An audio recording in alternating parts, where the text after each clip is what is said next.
Question number 3. If you were standing in front of Allah subhanahu wa ta'ala and able to see him as he sees us, and he allowed us to speak, what would you say to the creator of everything that exists? So what am I gonna say? How am I gonna talk? That's easy. That we can talk. But to see him how he see us, I have no idea how he's gonna see me. You know what I'm talking about? If I imagine my conversation with God, may God bless all of us and allow us to meet him. So let's assume that we went through the day of judgment and then I was able to meet with God. I would like to have I want to break down of my life. I want to have the discussion of he tell me, do you remember when you wanted this and I didn't give you this and I made you this? Yeah. I want what that behind the scenes. You know what I'm talking about? I want to know the behind the scenes of how my life ran. Why did you let me go through this? Why did you let me go through this? Why didn't you give me this? Why? I want to know how that conversation gonna go. Yeah, I want to see how. Never thought about that. Wow. Yeah, I would sit and he tell me, yeah. Remember this, remember this. Like a director's commentary. Director's commentary. Wow. Yeah, just for me to understand what's going on. Wow. And see how things worked out. It was imagine you can say you remember you were about to go through this accident and I saved you and let you do this, and you just sit and you have that big brain explosion, wow. That's what I'm excited for. Wow. Yeah. And that's meeting with Allah. That is. Question number 4. Learning about Prophet Muhammad sallallahu alaihi wasallam. What is one of the characteristics that you love the most about the Prophet? We jumped to question number 4. I thought it's question number 3, brother. Oh, that was about Allah. Yeah. So just carrying from question number 2 about meeting. If I meet Prophet Muhammad,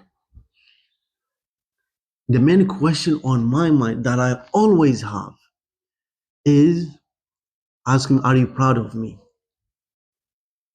This is always on my mind. Because you imagine, you are following a person, you're trying to live up to the standards that he put for you, and you never met that person. So you trying to do all these things and following his footsteps. I'm just trying to know, are you proud of me? Did I do what make you happy and pleased with me?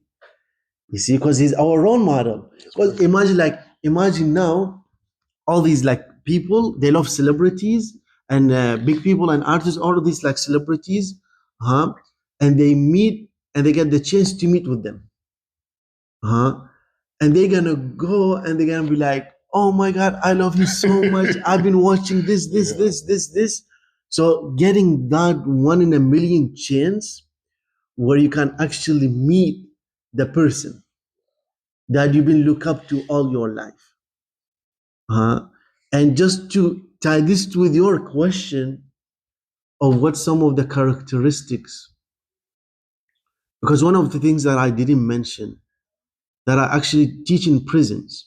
So I go in 5 different prisons every week and I teach just Islamic studies.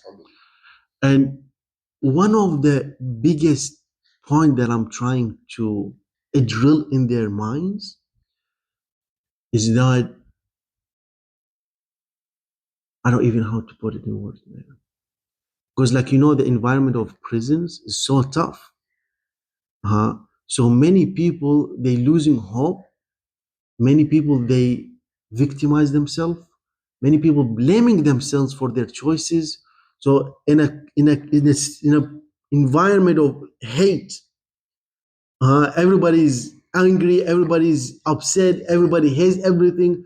So living in that environment made me focus on specific characteristics of Prophet Muhammad. One of them is forgiveness, how he actually forgave other people. Like when we learn about the hardship that he went through, you're gonna be, how is that possible, man? Nobody will be able to go through all this hardship. And despite all this, he actually forgave his enemies and established peace and justice. That idea that you forgive other people, and the most difficult point is to forgive yourself. And another point that I emphasize on it is his humanity. He's not perfect. He's a human being. He's the perfect human being, but perfection only belongs to God. That's right. So once you see his humanity, well, sometimes he's angry with his wives. He lived in like for 40 days.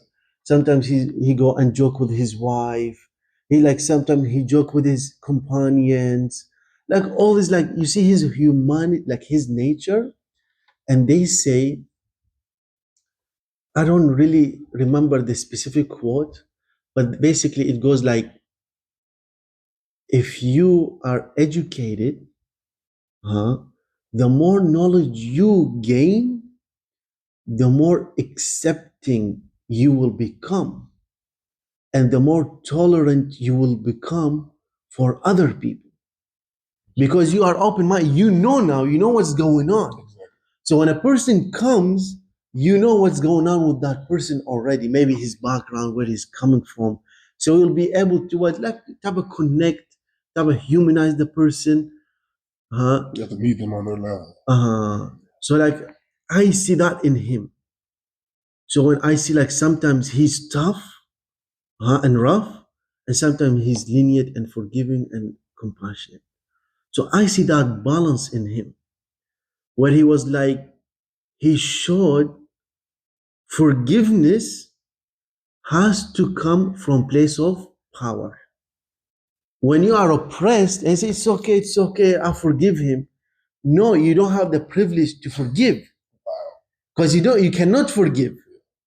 It is only where you are in position of power to like, I know I can mess him up right now, but I choose to let it go. You see what I'm talking about? I have the chance, I have the option to turn the other cheek. Conquest of Mecca. So you have to be in a position of power to forgive. When you are oppressed and weak, you cannot do nothing. Not making a difference anyway. So you're just like disguising your weakness. So he showed me these big elements that I like to live my life with. Another point that he's mentioned, he said, the best of you are best to their wives. And I look at this and I see that, which is what I'm dealing with now. Because if we can see, like, I'm working more than 6 hours a week, and I'm going to school. So I don't have to spend time with the family whatsoever. Like maybe an hour, 2 hours a day, if I get lucky. That if I get lucky, I go home and they're not sleepy already. So having basically what he went through, when his family was not supporting him anymore. Because I cannot do what I can if my family is not supporting me. They're not supporting what I do. So by their sacrifice, I can do what I can do.